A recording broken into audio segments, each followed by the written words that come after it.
സാധാരണ പച്ചക്കറി കടയിലൊന്നും ഈ സാധനം വാങ്ങാൻ കിട്ടാറില്ല. വാങ്ങാൻ കിട്ടുന്നത് മറ്റേ നമ്മുടെ അങ്ങാടി കടയില്ലേ, മരുന്ന് കട.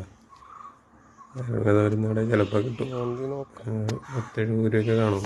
40-70 ഇടക്കൊക്കെ ഇരിക്കും പാൽ. റോ ആയിട്ട് വാങ്ങും, അല്ല അതിൻ്റെ പൊടിയായിട്ടും മരുന്നായിട്ടൊക്കെ വാങ്ങും ഭയങ്കര വിലയായിരിക്കും. പക്ഷേ ഇത് നമ്മൾ വീട്ടിലിങ്ങനെ വളർത്തി വിളവെടുക്കുകയാണ്. വലിയ ചിലവൊന്നുമില്ല, വെറുതെ നട്ടാൽ വളമൊന്നും ഇടണ്ട, തന്നെ തന്നെ പിടിച്ചോളും. പക്ഷേ ഇത് ചുരണ്ടി എടുക്കാൻ ഇച്ചിരി ബുദ്ധിമുട്ടായിരിക്കും. നല്ല ലൂസായിട്ടുള്ള മണ്ണിൽ വേണം നടാൻ. പിന്നെ അടുത്ത് അധികം വേരില്ലാത്ത മറ്റു മരങ്ങളുടെ വേരില്ലാത്തടുത്ത് കാണും.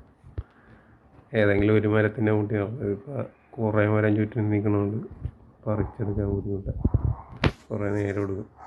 ഇത് തന്നെ ഇപ്പോൾ പറിക്കാനൊരു 4-5 മണിക്കൂർ എടുത്തെന്ന് തോന്നുന്നു മൊത്തത്തിൽ ഇത് പറിച്ച് കഴുകിയെടുക്കാൻ.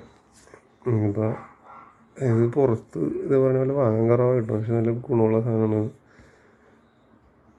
എന്നാൽ അച്ചാറിട്ട് ഉപയോഗിക്കാൻ, അല്ലെങ്കിൽ ബീഫിൻ്റെ അകത്തൊക്കെ ഇട്ട് വെച്ചിട്ടുണ്ടെങ്കിൽ നല്ല ടേസ്റ്റാണ്.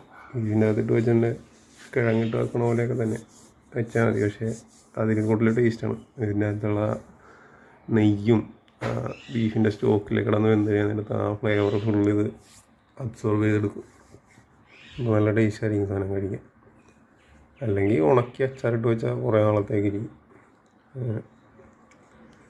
ഇതിപ്പോൾ എടുക്കാൻ കുറേ അധികം നേരം എടുക്കും, അതൊരു പ്രശ്നമാണ്. സമയം കുറച്ച് എടുക്കണം, ക്ഷമയോടെ എടുക്കണം. പൊട്ടിപ്പോയിട്ടല്ലേ മണ്ണായാലും ബുദ്ധിമുട്ടാണ്. വേറൊരു പ്രശ്നമുണ്ട്, വീട്ടിൻ്റെ അടുത്തേക്ക് നട്ടാലും ഇത് പൂക്കാൻ നേരത്തൊരു വെടക്ക് മണമാണ്. ഒരു എന്ത് പറയും ഇപ്പോൾ ഇതിനെ, കോഴിക്കാഷ്ടത്തിൻ്റെയൊക്കെ പോലത്തെ മണം. പൂവൊക്കെ കാണാൻ നല്ല ഭംഗിയാണ്, വെള്ള കളറിൽ നിറച്ചിങ്ങനെ കുനുകുന പൂവ് ഉണ്ടായിട്ടുണ്ടാവും. പക്ഷേ പൂത്ത് കഴിയുമ്പോൾ ഒരു വൃത്തിയുടെ മണമായിരിക്കും.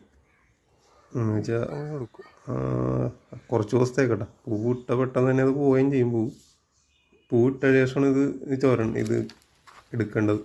പൂവിട്ട് ഒരാഴ്ച കഴിയുമ്പോഴേക്ക് ചുരണ്ടിട്ടുണ്ട് അടിയിൽ അത്യാവശ്യം കിഴങ്ങായിട്ടുണ്ടാവും. മിക്കവാറും എല്ലാ കൊല്ലം കിട്ടാറുണ്ട് ഇങ്ങനെ. അപ്പോൾ ഇത് മണം അധികം ഇവിടെ മണം തോന്നാത്ത കാര്യം, ഇവിടെ കയറിയേക്കണം നല്ല ഹൈറ്റിലാണ്.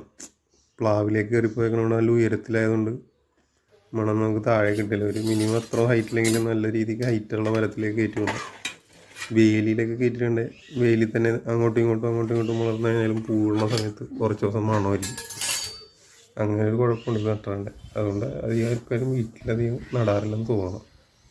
ഇവൻറ്റ് മാനേജ്മെൻറ്റിലും മറ്റ് ഡെക്കറേഷൻ പരിപാടിയൊക്കെ വന്നതിനും കാലഘട്ടത്തിനൊക്കെ മുമ്പ് ഇതിൻ്റെ ഇല, ഈ ശതാവരിയുടെ ഇല, ബൊക്ക പോലത്തെ സാധനമൊക്കെ ഉണ്ടാക്കാൻ ഉപയോഗിച്ചിരുന്നെന്ന് പറഞ്ഞിട്ടാണ്.